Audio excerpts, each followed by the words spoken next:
रानो, आज तुम कहाँ भागोगी? मेरा पेट खाली है और तुम मेरा भोजन बनोगी। टुन्नू जी, हमें एक पल भी यहाँ नहीं रुकना चाहिए। ये दुष्ट बिल्ला ऊपर आ रहा है और आप तो जानते ही हैं कि ये कितना क्रूर है। हमें तुरंत यहाँ से उड़ना होगा, वरना ये न केवल हमें बल्कि हमारे प्यारे बच्चों, गुड़िया और कुकू को भी खा जाएगा। जल्दी कीजिए। रानो और टुन्नू अपने बच्चों को लेकर उड़ गए। टुन्नू जुरा बहुत बीमार और कमजोर थे। वो ठीक से उड़ नहीं पा रहे थे। रानो, मेरे पंखों में अब जान नहीं बची, हमें कहीं छिपना होगा। पिताजी, मुझे डर लग रहा है। क्या हम कभी अपना घर नहीं बना पाएंगे?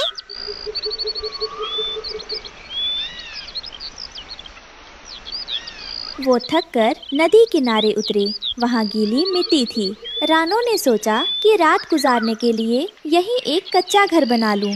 मेरे प्यारे बच्चों, आप बिल्कुल चिंता ना करें। अभी आप पिताजी का ख्याल रखो और उन्हें दिलासा दो।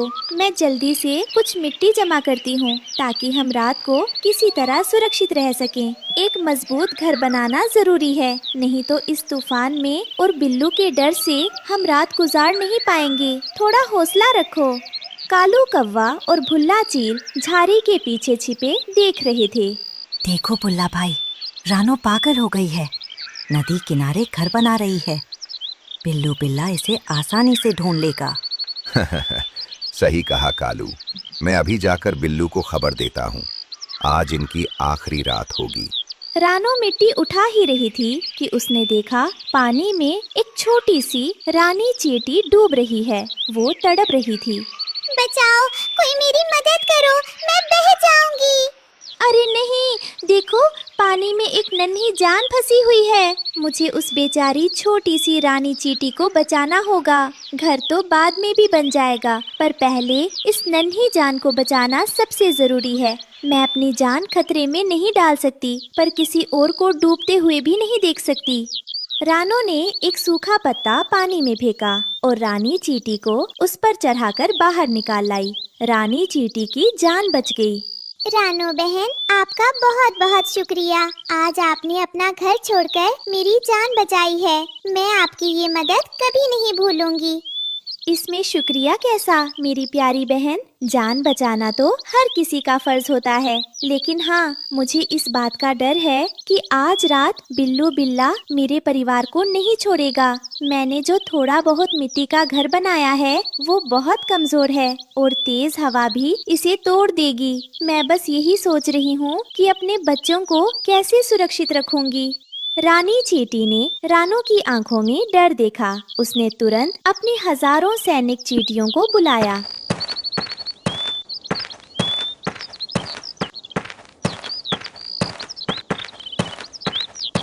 मेरी सेना, रानो बहन ने मेरी जान बचाई है। आज हम इनके लिए ऐसा घर बनाएंगे जिसे कोई बिल्ला या चील नहीं तोड़ पाएगा। हम अपनी विशेष लाल मिट्टी का इस्तेमाल करेंगे। देखते ही देखते हजारों चींटियां काम पर लग गईं। रानो और टुन्नू हैरान होकर देख रहे थे। चींटियां अपनी लार और लाल मिट्टी मिलाकर एक दीवार खड़ी कर रही थीं, जो सूखने पर पत्थर जैसी सख्त हो जाती है। रानो, ये तो चमत्कार है। इतना मजबूत घर तो मैंने आज तक नहीं देखा। माँ, ये घर तो किले जैसा लग रहा है। उधर कालू कौवा बिल्लू बिल्ला को रास्ता दिखा रहा था। कालू, अगर आज शिकार नहीं मिला तो मैं तुझे ही खा जाऊंगा। डरिए मत बिल्लू भाई, रानो नदी किनारे बैठी है। उसका कच्चा घर आपके एक पंजे से टूट जाएगा। बिल्लू बिल्ला रानो के नए घर के पास पहुंचा। उसे लगा ये साधारण मिट्टी है। रानो और बच्चे अंदर डर के मारे दुबके हुए थे। म्याऊं, रानो बाहर निकलो, वरना मैं इस घर को तोड़कर अंदर आ जाऊंगा। रानो ने अंदर से दरवाजा बंद कर लिया। बिल्लू बिल्ला ने पूरी ताकत से घर की दीवार पर पंजा मारा। धड़ाम! लेकिन दीवार नहीं टूटी, उल्टा बिल्लू के नाखून मुड़ गए। म्याऊं, ओए माँ, ये मिट्टी है या लोहा? मेरे पंजे दुख गए। बिल्लू ने फिर सिर से टक्कर मारी, लेकिन उसे ही चोट लगी। तभी रानी चींटी ने इशारा किया और हजारों चींटियों ने बिल्लू की पूंछ पर काटना शुरू कर दिया। बिल्लू बिल्ला और कालू कौवा डर और दर्द के मारे भाग गए थे। सुबह का सूरज निकला। रानो का परिवार सुरक्षित था। रानी बहन, आज आपके छोटे से आकार ने वो कर दिखाया जो बड़े बड़े जानवर नहीं कर पाए। आपने हमें नया जीवन दिया है। रानो बहन, मुसीबत में जो काम आए वही असली दोस्त है। आपका ये मिट्टी का किला हमेशा आपकी रक्षा करेगा। रानो, टुन्नू और उनके बच्चे अब अपने अभेद्य किले में खुशी से रहने लगे। बिल्लू बिल्ला, जिसका मुंह और पंजे सूज गए थे, गुस्से में कालू कौवा को ढूंढ रहा था। कालू एक चट्टान के पीछे छिपा कांप रहा था। कालू, बाहर निकलो। तुमने मुझसे झूठ बोला था। तुमने कहा था कि वो घर मिट्टी का है, लेकिन वो तो लोहे से भी ज्यादा सख्त था। तुम्हारे कारण आज मेरी ये हालत हुई है। माफ कर दीजिए बिल्लू भाई, मुझे नहीं पता था कि उन छोटी चींटियों में इतना जादू है। मैं तो बस आपकी मदद करना चाहता था।